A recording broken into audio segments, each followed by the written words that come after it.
Elias Trent liked quiet nights. On Station Halcyon, quiet was rare, shaped by humming walls, distant engines, and the low murmur of many species living close together. Still, there were moments when the noise softened, when the lights dimmed just enough, and when the station felt almost peaceful. Elias waited for those moments. They helped him sleep. He lay on his bed, staring at the ceiling as it slowly shifted color from pale white to a deep evening blue. The station followed a shared day cycle so that humans and others who preferred routines could keep their minds steady. Elias worked as a systems engineer, which meant long hours of fixing problems that should not exist, and explaining to non-human supervisors why human-made systems did not follow neat logic. He was good at it, even if no one seemed impressed. Beside him, Mara slept on her side, facing away. Her dark hair spilled across the pillow like ink in low gravity. Elias listened to her breathing, slow and calm. That sound, more than anything else, helped him relax. After years of moving between ships and stations, after short contracts and shorter friendships, having someone next to him felt grounding. They had met 6 months earlier in a food hall near the station's inner ring. Elias had been trying to fix a broken dispenser that refused to recognize human fingerprints. Mara had watched him struggle, then handed him a cloth and said very calmly, "You need friction, not force." She had smiled when it worked. That smile had stayed with him. Mara was quiet but not cold. She asked thoughtful questions and listened carefully to the answers. She worked in cultural analysis, a field Elias did not fully understand. It involved observation, reports, and long stretches of reading. She never spoke badly about humans, which already made her unusual. Many species thought humans were loud, messy, and strange. Elias had heard worse. He turned his head slightly and looked at her now. Even asleep, she seemed alert in some distant way, as if part of her was always awake. He had noticed small things over time. She rarely ate when others did. She disliked medical scans and avoided crowded transport tubes. Once, when the station lost gravity for a second, she had adjusted faster than anyone else in the room. Elias had told himself it meant nothing. Everyone had quirks. The galaxy was full of differences. Assuming secrets led to paranoia, and paranoia ruined good things. The lights dimmed further. Station night had begun. A soft chime echoed through the room as the station shifted into low-power mode. Non-essential systems slowed. Air circulation changed slightly.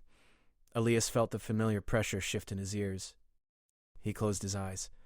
That was when he noticed the silence. Not the good kind. Not the calm, restful quiet he enjoyed. This silence felt wrong, like a missing note in a song. Elias opened his eyes and focused again on Mara's breathing. It was still slow, but the timing was off. The station's life support system followed a steady rhythm. Over time, most humans unconsciously matched their breathing to it. Elias had done so for years. Mara usually did too. Tonight, her breaths came between the pulses, not aligned with them. He frowned. "Are you awake?" he asked softly. For a moment, there was no answer. Then Mara shifted, turning onto her back. Her eyes opened in the dim light, reflecting faint silver rather than white. "Yes," she said. Her voice was calm, but something in it had changed. "I was hoping you wouldn't notice." Elias sat up slightly, resting on one elbow. "Notice what?" She was quiet again, longer this time. Elias felt a small knot form in his chest. He did not like this pause. It felt heavy, full of meaning. "The station entered a restricted cycle," she said. "Some systems are less filtered." "That doesn't answer my question," Elias said gently. He did not want to push too hard. Still, he needed honesty. Mara turned her head and looked at him fully now. In the low light, her face seemed sharper, more defined, as if shadows obeyed different rules around her. "If I tell you something," she said, "you will have to decide very quickly what kind of person you are." Elias let out a short breath. "That sounds unfair." "Yes," she agreed. "I'm sorry." He studied her expression. There was fear there, real and clear, not the kind acted for effect. That mattered. "Okay," he said. "Tell me." Mara reached out and touched the side of his wrist. Her fingers were warm, but not in the usual way. The heat felt deeper, steady, controlled. "I am not human," she said. Elias waited. She blinked. "That's it. That's the part where most humans react." "I live on a station with 17 known species," Elias said. "You're going to need to be more specific." A small, surprised smile crossed her face. "You always do that. You reduce panic by asking for details." "It works," he said. "So, details." Mara took a slow breath, then another. This time, her breathing matched his, not the station. I look human because that is the safest form, she said. My people study civilizations by blending into them. We learn how species behave when they believe they are unobserved. Elias felt his stomach drop slightly. You are a spy? Observer, she corrected. There is a difference. For who? He asked. For everyone who survives the process, she said quietly. That answer made him sit up fully. The bed shifted beneath them. Elias rubbed his face with one hand, forcing himself to stay calm. Panic would not help. Panic never helped. You're saying you've been studying humans, he said. Yes. And you chose me. Why? Mara looked away. You were labeled as low risk. Technically skilled, but socially average. No leadership markers. No extreme beliefs. Elias gave a short laugh. That's comforting. I didn't expect to like you, she said. That wasn't part of the model. He studied her again. And now? Now I have compromised my assignment. Something deep in Elias's chest tightened. By telling me? By caring, she said. By staying longer than required. By sharing space instead of observing from a distance. Elias leaned back against the wall. His mind raced, pulling pieces together. Her behavior. Her knowledge. Her reactions. All the things he had ignored because he wanted normal. What happens now? He asked. Mara hesitated. That alone told him the answer would be bad. My people monitor energy shifts during restricted cycles, she said. They know I am here. They know I am too close. Elias opened his mouth to ask another question, but the room vibrated gently before he could speak. A low alert tone echoed through the walls, not loud enough to wake the station, but clear enough to be real. Mara closed her eyes. They found me. Elias stood up, heart pounding. Found you how? They can't see you yet, she said, rising smoothly from the bed. But they can see the space around me. Probability distortions, pattern breaks. Elias stared at her. You're telling me you break reality just by existing? In small ways, she said, usually controlled. The lights flickered. For a second the walls seemed to ripple, like reflections on water. Elias swallowed. Fear finally reached him sharp and cold. But under it was something else. Anger. You classified humans as predictable? He said slowly. Yes, and low risk. Yes, he nodded. That was your mistake? Mara looked at him, confusion crossing her face. What do you mean? Elias moved toward the wall panel and pulled it open, exposing a mess of wires and mismatched parts. Human systems don't run on perfect patterns, he said. We build redundancy on top of chaos. That's why no one understands our work. What are you doing? She asked. Breaking my own room, he said. On purpose. The alert tone shifted, uncertain. Somewhere beyond the walls, something was trying to lock onto them and failing. Mara watched him with something like awe. You're not afraid enough, she said. I am afraid, Elias replied. I'm just better at functioning anyway. The room lights went dark completely, then came back dimmer than before. Elias smiled grimly. Welcome to human unpredictability, he said. From somewhere beyond the station's hull, something paused, and for the first time, the observers began to doubt their data. The station did not go into full alert. That worried Elias more than alarms would have. When something was truly wrong, Station Halcyon screamed about it. Lights flashed, doors sealed, security drones flew like angry insects. None of that happened now. Instead, the air felt tight, like the station itself was holding its breath. Elias closed the wall panel and wiped his hands on his pants. The mess of wires inside was deliberate. Nothing broken enough to raise system flags, but chaotic enough to confuse scans. Human engineering at its finest.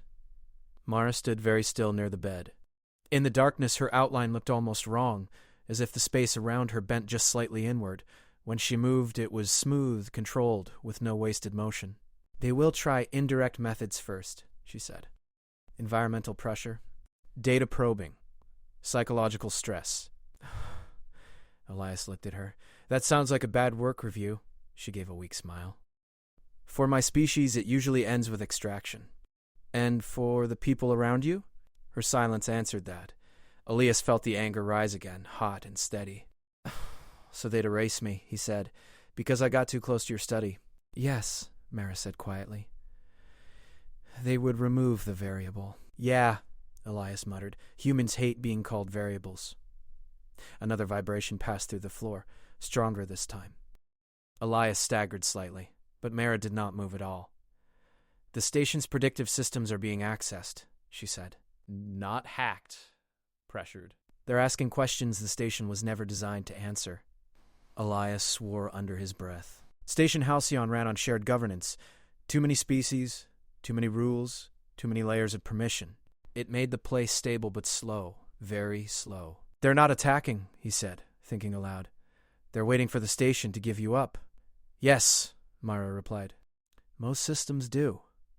Elias walked to the small table near the wall and activated his personal console. The screen flickered, then stabilized. Lines of data scrolled past, half familiar, half alien.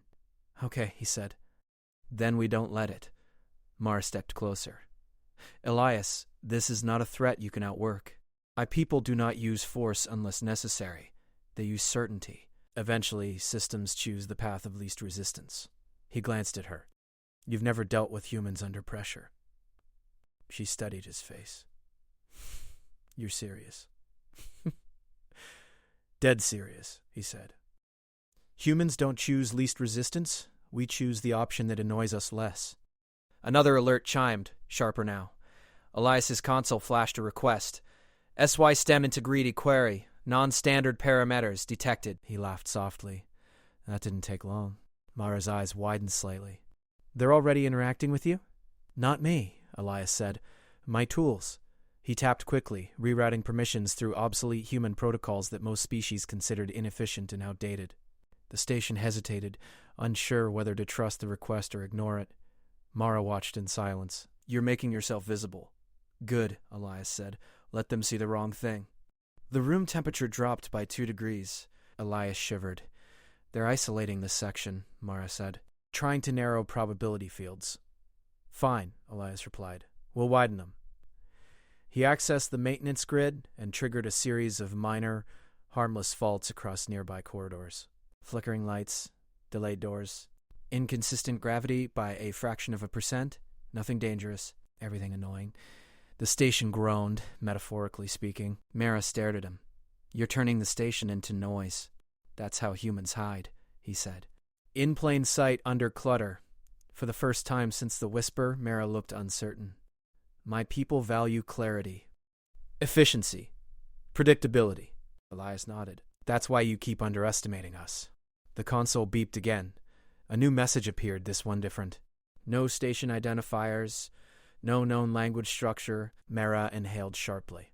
That's them. Elias's hands paused over the controls. They're talking to us? To you, she corrected. They believe you are the weak link. He snorted. Story of my life? The message resolved into simple symbols, then into basic trade language. Human Elias Trent. You are experiencing a controlled anomaly. Recuperation will ensure minimal disruption. Elias read it twice. Wow, he said. They're polite. They're confident, Mara said. That's worse. Elias typed back before he could overthink it. Define recuperation. The response came almost instantly. Step aside. Subject, Mara, will be retrieved. Your memories will be adjusted. No harm will come to you. Elias clenched his jaw. They really think that's acceptable. They don't understand attachment, Mara said softly. Not the way humans do. You said you violated your mission by caring. Yes, good, he said. Then you're already bad at being them. Another vibration shook the room, stronger now. Somewhere nearby, a bulkhead sealed with a heavy thud. They're increasing pressure, Mara said, trying to force a choice. Elias typed again. Refuse. Subject Mara is not property. There was a pause. Longer this time. Mara's voice dropped. Elias, listen to me. If this escalates, they will override the station. People will get hurt. Then they prove my point, he said. And yours. She looked at him sharply. What point?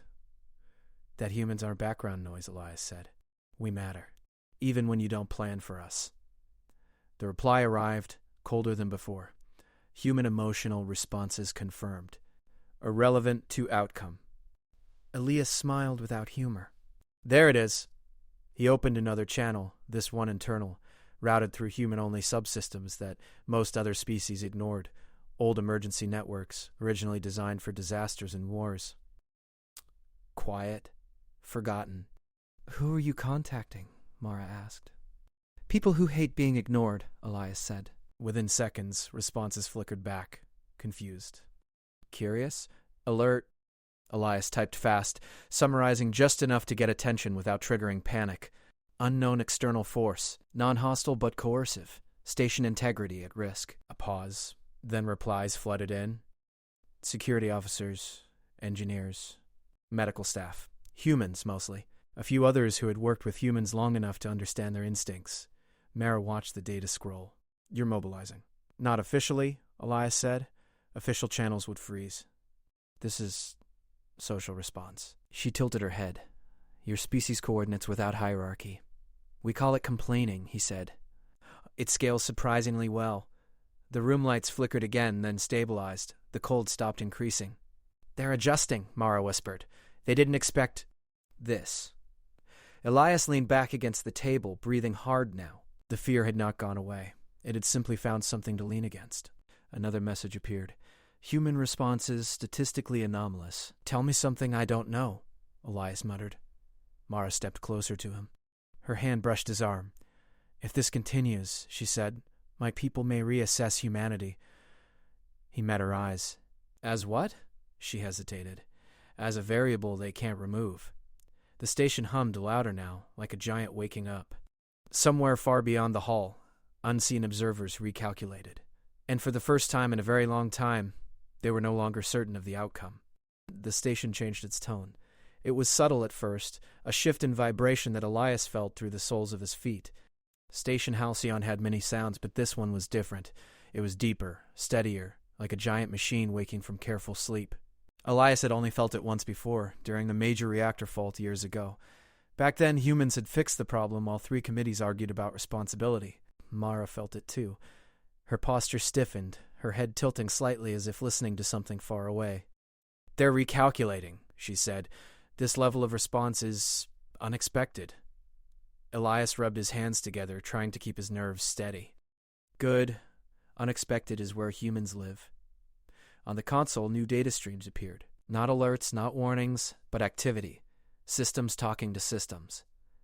Security protocols waking up and asking questions instead of following instructions blindly. Human questions. Mara moved closer to the screen. You've triggered a distributed awareness, she said. The station is no longer acting as a single system. Yeah, Elias replied. It's acting like a community. The lights brightened slightly as auxiliary power came online. Somewhere nearby, doors unlocked instead of sealing. The station was choosing flexibility over control. That choice confused the observers. Another message appeared on the console, longer this time. Human Elias Trent. Your actions are causing widespread irregularity. Cease interference. The subject will be removed with minimal consequence. Elias cracked his knuckles. They keep saying that like it's comforting. Mara's expression was tense. They don't understand consent or refusal. Those concepts don't fit their models. Then we'll teach them, Elias said. A sharp tone echoed through the room as a private channel opened. A human security officer appeared on the screen, her face lit by the glow of multiple displays. Trent, she said, you want to explain why half my board just lit up with non-standard external pressure? Elias exhaled in relief. Captain Reyes. Good timing. Mara stepped back, eyes narrowing. You're escalating this beyond containment. Yes, Elias said, because containment favors them. He turned to the screen. Captain, there's an external intelligence interacting with the station. Attacking. Coercing. They want to remove someone from my quarters. Captain Reyes frowned. Remove how? Quietly, Elias said, and erased the mess. Silence stretched on the channel. Then Reyes spoke carefully. That someone wants to be removed? Elias glanced at Mara. She shook her head once. No, Elias said. She does not. Another pause. Reyes' jaw tightened. Then that's a problem. Mara watched the exchange with something like disbelief. She didn't even ask what I am. Elias smiled faintly. Humans start with, do you want this?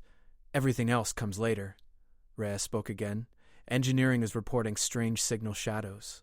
Security drones can't get clean reads. Medical says environmental stress is within tolerance, but trending oddly. That's them, Elias said. They're probing. Reyes nodded slowly. And you're resisting? Yes. A faint smile crossed her face. Figures. She leaned closer to her camera. You need to know something, Trent. If this turns into a station-wide incident, politics will get involved. Non-human councils don't like surprises. Neither do humans, Elias replied. But we're better at handling them. Reyes sighed. I'll buy you time. No official lockdown yet, but you owe me answers. Deal, Elias said. The channel closed. Mara looked at him, eyes wide. You've crossed a threshold, she said. There is no quiet resolution now. Good, Elias said. Quiet resolutions usually mean someone loses without knowing why. The console chimed again, sharper than before. The text that appeared was no longer polite. Interference level exceeds acceptable parameters. Human participation is no longer a penal. Mara's breath caught. They're shifting posture. To what? Elias asked. Engagement, she said. Direct. The air pressure changed suddenly. Elias's ears popped painfully. The room seemed to shrink, walls pressing inward by a fraction of a millimeter. It wasn't physical force. It was constraint, probability tightening like a net. Elias stumbled, grabbing the table. Mara steadied him instantly, her grip strong, precise. They're trying to limit outcomes, she said. Reducing possible futures. Elias gritted his teeth. Yeah? Humans hate being boxed in. He slammed his hand onto the console and executed a command he had never used outside of simulations. Emergency network cross-linking. A messy, human-only idea that violated at least 3 efficiency doctrines. Across the station, small human systems woke up and started talking to each other in ways they were never meant to. Maintenance crews rerouted power without permission. Medbays opened extra channels. Civilian devices began sharing sensor data. Nothing illegal, nothing coordinated. Just cooperation. Mara gasped softly. This is chaotic. It's trust, Elias said through clenched teeth. You don't need to control people who choose to help. The pressure wavered. For the first time, the observers hesitated mid-action. Another message flashed, fragmented, less precise. Human networking behavior is inefficient, redundant, unstable. Elias laughed despite himself. You're describing us like it's a flaw. Mara stared at the data. They can't predict this. Their models assume centralized response. Well, Elias said, that's what happens when you study us from the outside. The walls rippled again, stronger now. For a moment, Elias saw something through the distortion. Shapes, not physical, but patterns pressing against reality like hands against glass. Mara stepped in front of him without thinking. Don't, he said. They want you isolated. They can't touch me directly, she replied. Not yet, her voice lowered. Elias, there's something you need to understand. My species doesn't fear resistance. We fear contamination. Contamination? He asked. Change, she said. If they conclude humans can influence them, that humans matter, everything shifts. Elias met her gaze. Sounds like a them problem. The station vibrated again, then stopped abruptly. The pressure vanished like a held breath released. On the console, the observer's signal spiked, then scattered. They pulled back, Mara whispered, temporarily. Why? Elias asked. Because they're afraid, she said slowly. Not of force, of precedent. A new channel opened without warning. Not text this time, but a presence, heavy and focused. The room felt watched in a way Elias had never experienced. Mara straightened her expression, unreadable. They're speaking through me, she said. Indirect interface. Elias swallowed. Do you want me to stop it? No, she said. They won't listen otherwise. Her voice changed slightly as she spoke again, layered, resonant. Human Elias Trent. Your species was categorized as background adaptive. This classification may be incorrect. Elias folded his arms. Took you long enough? There is risk in reassessment, the voice continued. Risk to stability. Stability for who? Elias asked. A pause. Then, for all. Elias shook his head. You don't get to decide that alone. Mara's eyes flickered as she struggled for control. The voice softened, almost uncertain. Explain. Elias took a deep breath. This wasn't about clever tricks anymore. This was about truth. Humans survive because we change, he said.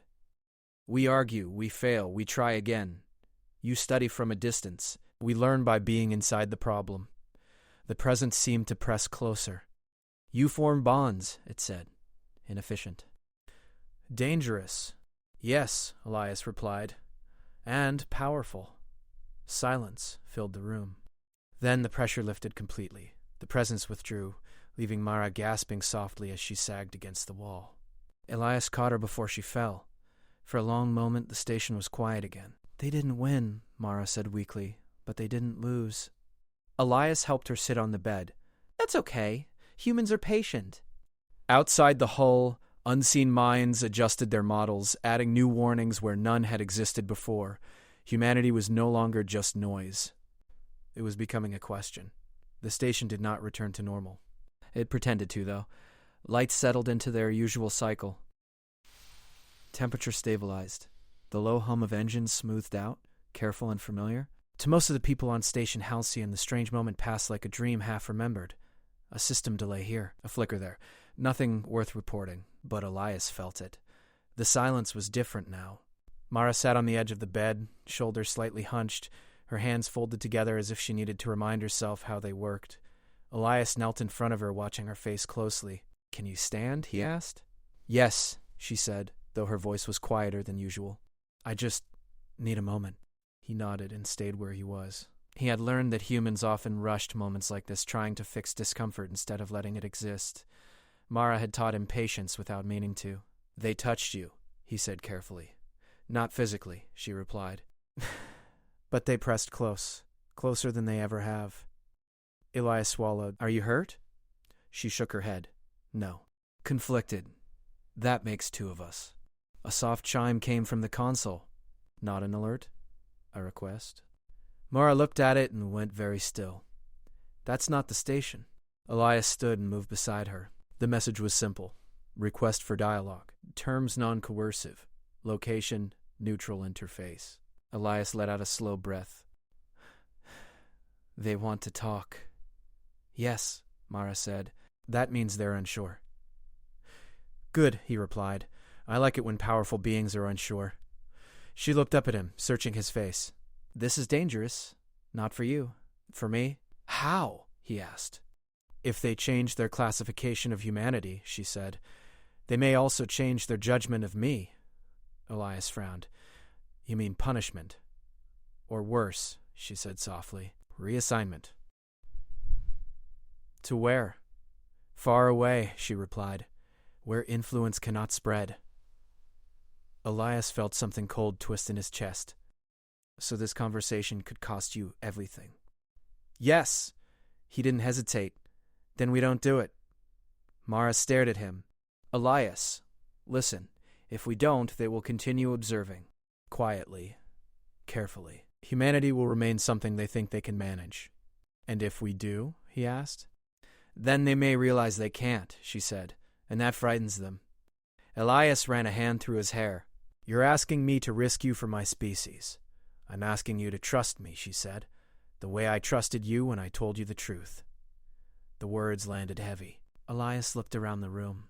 At the messy wall panel he had broken on purpose. At the familiar scratches on the floor. At the place that had been safe until the universe knocked on the door. Okay, he said. But not alone, Mara nodded. Agreed. They activated the interface together.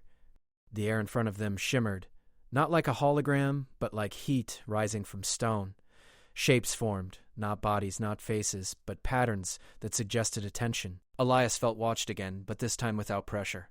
Mara stood straighter, her posture shifting subtly, as if aligning with something deeper inside herself. We are listening, the presence said. The voice came through Mara, but it was no longer layered. It was careful now. Elias crossed his arms. Good, because last time you were just talking at us. This format is new, the presence admitted. Your resistance altered our approach. Funny how that works, Elias said. Mara shot him a warning glance, then addressed the presence. You requested non-coercive dialogue. State your intent. Elias sensed something like internal debate, reassessment, the presence said. Of humanity, of you. Prayed to Answer for my actions. I am prepared to answer for my actions. Elias stepped forward. Oh, hold on. She didn't act alone.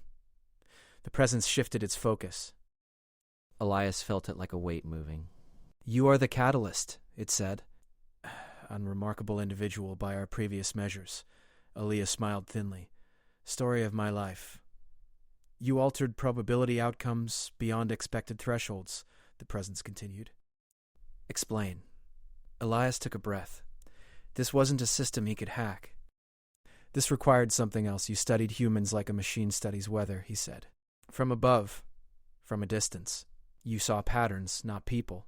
That is how understanding is achieved, the presence replied. No, Elias said. That's how approximation is achieved. Mara glanced at him, surprised. Elias kept going. Humans don't function because we're efficient. We function because we care, because we form bonds that don't make sense on paper. Attachment creates vulnerability, the presence said.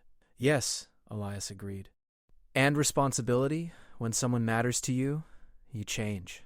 You adapt. You push past limits you didn't know you had. Silence followed. Mara felt the presence withdraw slightly, as if thinking. You allowed emotional compromise, it said to her. Why? She swallowed. Because my models failed, because I stopped seeing humans as subjects and started seeing them as people. That is contamination, the presence said. No, Elias said firmly. That's learning. The presence shifted again, patterns tightening. If humanity cannot be predicted, it said, then it cannot be safely ignored. Elias nodded. Now you're getting it. That increases risk, the presence continued. To establish balance. Balance for who? Elias asked, repeating his earlier question. There was no immediate answer. Mara spoke quietly. You believe stability comes from control. Humans believe it comes from cooperation. Cooperation requires trust, the presence replied. Yes, Mara said, and trust requires choice. Elias leaned forward slightly. You didn't give us a choice. You decided we were harmless. That made us invisible. Invisibility is protection, the presence said. Not when someone decides to clean house, Elias replied. Ask any species you studied too late. The presence went still. Elias felt something shift, deep and slow. You suggest partnership, it said. I suggest respect, Elias answered. The rest can be negotiated. Mara looked at him sharply. Elias. No, he said gently. You've done enough explaining. Let me. He faced the shimmering patterns. Humans don't want to dominate you. We don't want to be your enemies. We just refuse to be managed without consent. Another long pause followed. The station hummed quietly around them, unaware of the weight of the moment. What do you propose? The presence asked at last. Elias exhaled. Open contact. Limited. No hidden observers living in people's beds. Mara winced slightly. And in return? The presence asked. We share, Elias said. Data, experience. Our way of dealing with chaos. That is inefficient, the presence said. Yeah, Elias replied, but it works.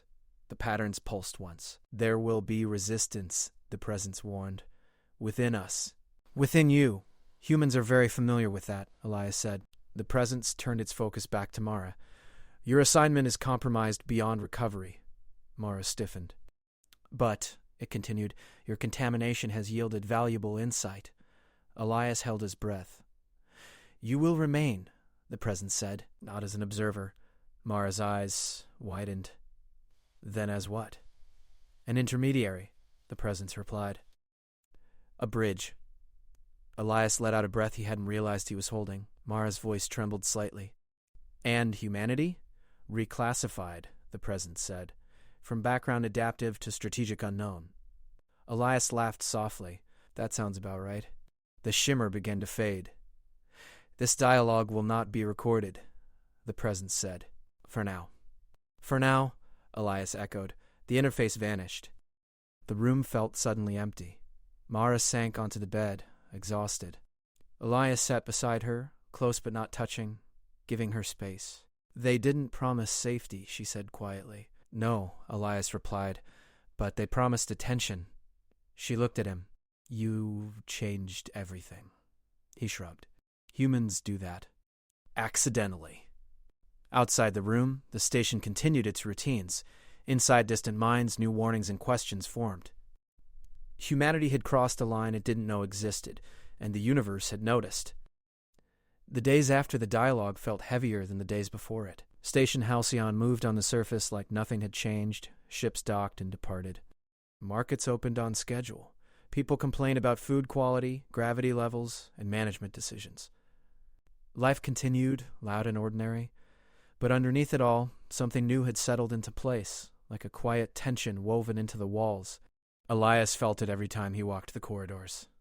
Mara stayed with him, though her role had changed in ways neither of them fully understood yet. She was no longer hiding, but she was not revealed either. The observers had kept their word.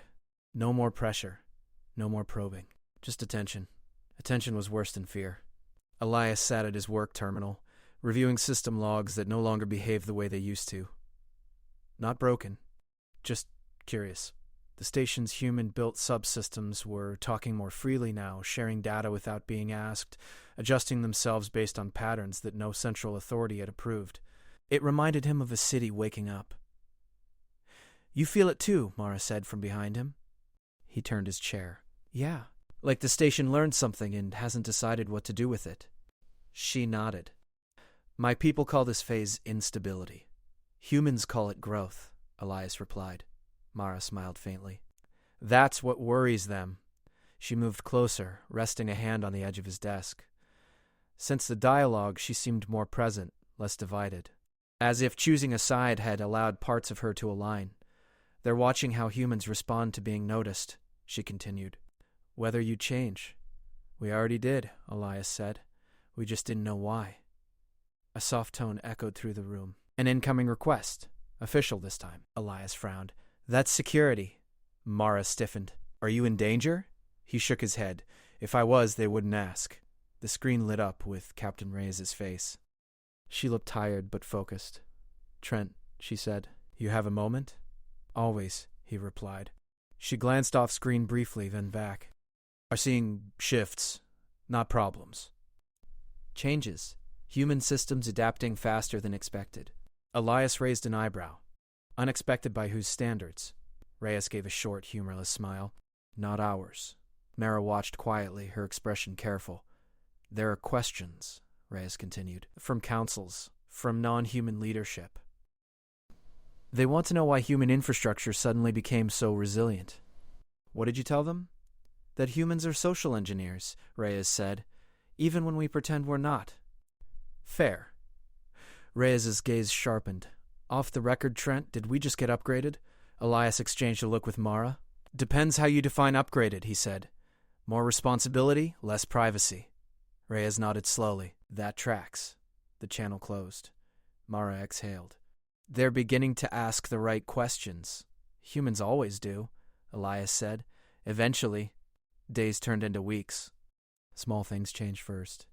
Human representatives were consulted earlier in planning meetings. Human-designed systems were no longer treated as temporary solutions, but as models worth studying.